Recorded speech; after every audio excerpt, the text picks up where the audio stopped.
کرام السلام علیکم ورحمۃ اللہ وبرکاتہ۔ آج بروز چہار شنبہ ہے، جمادی الثانی کی 25 تاریخ، چھٹا مہینہ 1447 ہجری ہے، انگریزی کی 17 تاریخ 12واں مہینہ 2025 عیسوی ہے۔ تاریخ اسلام، اللہ تعالیٰ نے اپنے پیارے حبیب صلی اللہ علیہ وسلم کو جس طرح حسن سیرت، پاکیزہ اخلاق و اعلیٰ کردار سے آراستہ کیا تھا، وہیں ظاہری خوبصورتی بھی بے مثال عطا فرمائی تھی۔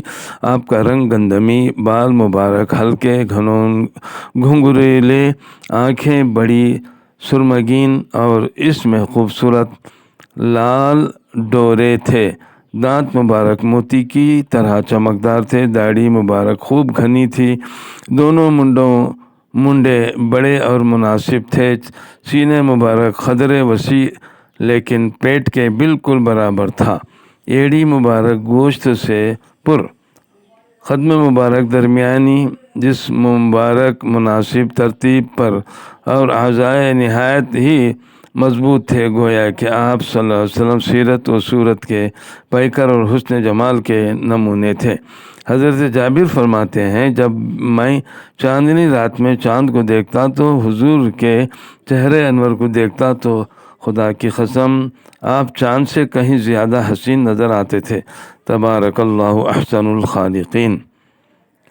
اللہ تعالیٰ نے ہمارے فائدے کے لیے زمین سے بے شمار نعمتیں پیدا فرمائی ہیں، ان میں سے ایک گنا بھی ہے جو دیکھنے میں بانس کی طرح نظر آتا ہے، مگر ان کے اندر بھرپور رس ہوتا ہے، جس سے شکر وغیرہ تیار کی جاتی ہے اور پھر بے شمار مٹھائیاں اور حلوے وغیرہ بنائے جاتے ہیں۔ اللہ تعالیٰ نے گنے کے رس میں بڑی شفا رکھی ہے، اسی لیے اطباء اور ڈاکٹر مریضوں کو اس کا رس پینے کا مشورہ دیتے ہیں۔ آخر بانس جیسے اس گنے میں مفید رس کون پیدا کرتا ہے؟ یقیناً اللہ ہی نے اپنی قدرت سے اس میں مٹھاس پیدا کیا ہے۔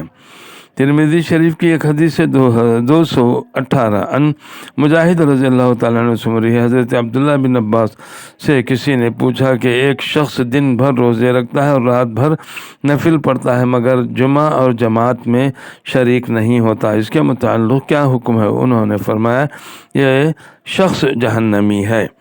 ترمذی شریف کی حدیث 3604 حضرت ابو ہریرہ رضی اللہ تعالیٰ عنہ بیان کرتے ہیں کہ میں نے رسول صلی اللہ علیہ وسلم سے یہ دعا محفوظ کی ہے، اللہم اجعلنی اعظم شکرک و اکثر ذکرک و اتبع نصیحتک و احفظ وصیتک۔ اے اللہ، تو مجھے کثرت سے شکر کرنے والا اور کثرت سے آپ کو یاد کرنے والا اور آپ کی نصیحت پر عمل کرنے والا، آپ کی وصیتوں کو یاد رکھنے والا بنا دے۔ کامل ایمان والا کون؟ ابو داؤد ایک حدیث ہے 4680 پر ایک ان ابی امامہ رضی اللہ تعالیٰ عنہ سے، اللہ کے رسول نے فرمایا، جو شخص اللہ ہی کے لیے محبت کرے اور اللہ ہی کے لیے نفرت کرے اور اللہ ہی کے لیے خیرات کر دے اور اللہ ہی کے لیے دینے سے رک جائے تو اس شخص نے ایمان مکمل کر لیا۔ نسائی کی ایک حدیث ہے 3511 ان ابی ہریرہ رضی اللہ تعالیٰ عنہ سے مروی ہے، رسول اللہ صلی اللہ علیہ وسلم نے فرمایا، جو شخص اپنے بچے کا انکار کرے گا، یعنی یہ کہے کہ یہ میرا بچہ نہیں ہے، حالانکہ وہ جانتا ہے کہ وہ اس کا بچہ ہے، تو اللہ تعالیٰ اس کو اپنی رحمت سے دور کر دے گا اور قیامت کے دن اگلے پچھلے تمام لوگوں کے سامنے اس کو رسوا کیا جائے گا۔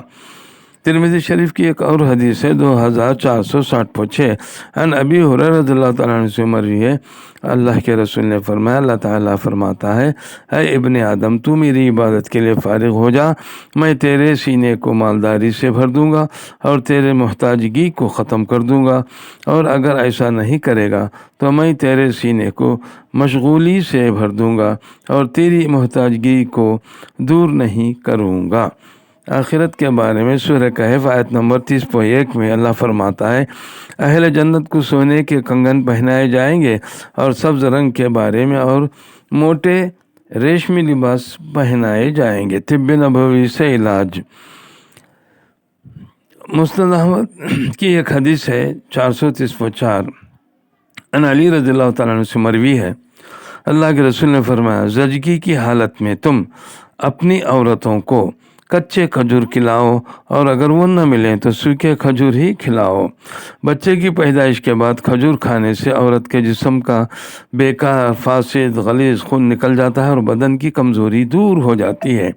سورہ دہر آیت نمبر 230 میں اللہ فرماتا ہے، بلا شبہ یہ قرآن ایک نصیحت ہے، تو جو شخص چاہے اپنے رب تک پہنچنے کا راستہ اختیار کر لے، اور تم اللہ کی مرضی کے بغیر کچھ نہیں چاہ سکتے۔ اللہ تعالیٰ بڑے علم و حکمت کا مالک ہے۔ وآخر دعوانا الحمدللہ رب العالمین۔ پروردگار عالم، آج کے جو کچھ کی پڑھا گیا ہے اس میں غلطیاں سرزد ہے تو اصلاح کی توفیق عطا فرما، عزت کی زندگی، عزت کی روٹی، عزت کی موت عطا فرما۔ والسلام علیکم ورحمۃ اللہ وبرکاتہ۔